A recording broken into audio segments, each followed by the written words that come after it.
that we are learning, and I'm just going to share what I wrote down this morning. We have 7 children, 6 daughters, 1 son. Our son is the one diagnosed with autism. He is number 6 out of the 7. So we are blessed, actually. Jaron was born 6 years ago, a long-awaited brother for his 5 sisters. Everything seemed fine until he was in his 2nd year.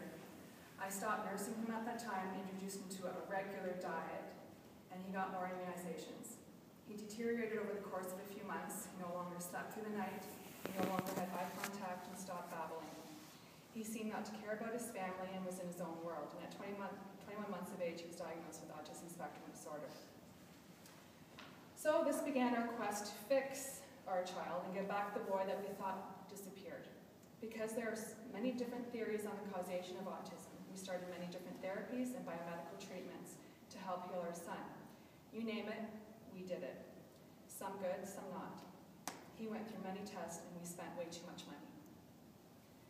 The pediatrician was of little help. She told us autism was very rare and lifelong, and much of the literature suggests that he would likely never talk, ever have a meaningful connection with another human being, and very likely that he was mentally challenged. The quest to help our son through our grief is one that now I can say was based on fear.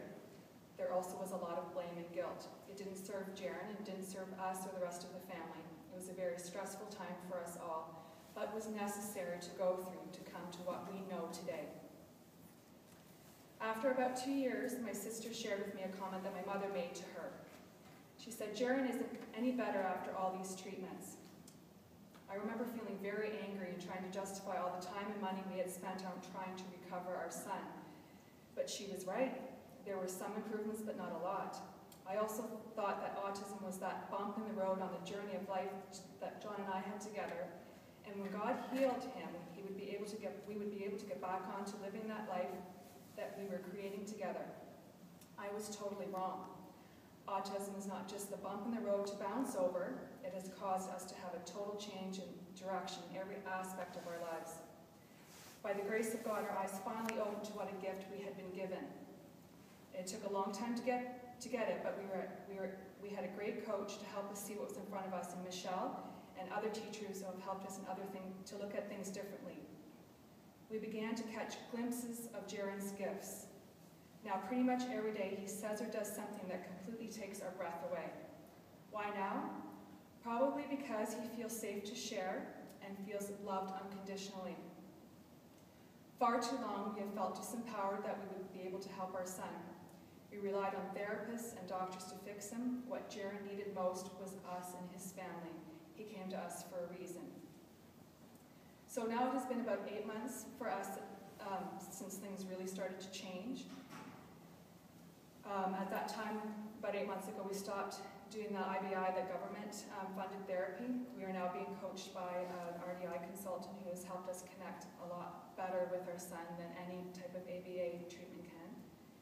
It took a little while for Jaron to trust us again, but he is now very connected to the whole family. Just yesterday, for example, he went outside to the barn with all of his sisters. He lined them all up in the barn. He said all their names and announced, "All my friends are here." His sisters were very excited about that. About 5 months ago, we stopped all the supplements he was getting from his DAN doctor. He did not regress as we feared. He continues to progress, and he is now only on 1 supplement, and we continue to evaluate that one. Now we feel that energy work has helped the family, and other natural things like the essential oils that Michelle has mentioned, salt baths, crystals. Diet we feel is the most important. And coming from dairy farmers, he's casein-free and he is gluten-free, and we believe that the family has to go into that direction as well. A couple of examples of how energy work has helped. Jaron could never be in the same room or be in the same area as my father, and it was only through some energy work on myself and Jaron that helped with that. There was some healing that needed to be done with myself in terms of my relationship with my dad, so he would be comfortable in my dad's presence. And through a session with Michelle, for another example, we came to realize that Jaron wanted John to be healthier, and John had his mercury fillings removed in a safe way shortly thereafter that. In terms of his gifts, he surprises us all the time in his knowing. For example, a therapist was playing with him, and before she even had she just had the question, it was a toy animal she was playing with, and he didn't even look at it, but he could answer her question without even looking at it. So we thought, I looked at her and she looked at me and we went, he didn't even look at that toy and he could answer that question. Last week, for example, we had that horrible ice storm and the power went out. Jaron was totally freaked out about it because the power went out. So he called in the big guns and he called out for Michael. And I thought that was very interesting. I said, yes, Jaron, let's call the Archangel Michael to help us. Also last week, I wasn't feeling good. It was something I ate, and I was beating myself up about it. And he comes behind me, and this, you have to understand, my son is not conversational at all. He can't even go to the bathroom himself. But he comes up behind me and sits behind me on the couch, and he starts stroking my hair, and he starts singing to me the Swedish House Mafia song. Don't you worry, child, heaven's got a plan for you. So his favorite song, which inspires us daily, because he sings it daily to us, is called Lead Me. And the refrain that he sings all the time is, lead me with strong hands, stand up when I can't. Don't leave me hungry for love, chasing things that I can give up. Show me you're willing to fight and give me the best of your life, so we can call this our home. Because lead me, I can't do this alone.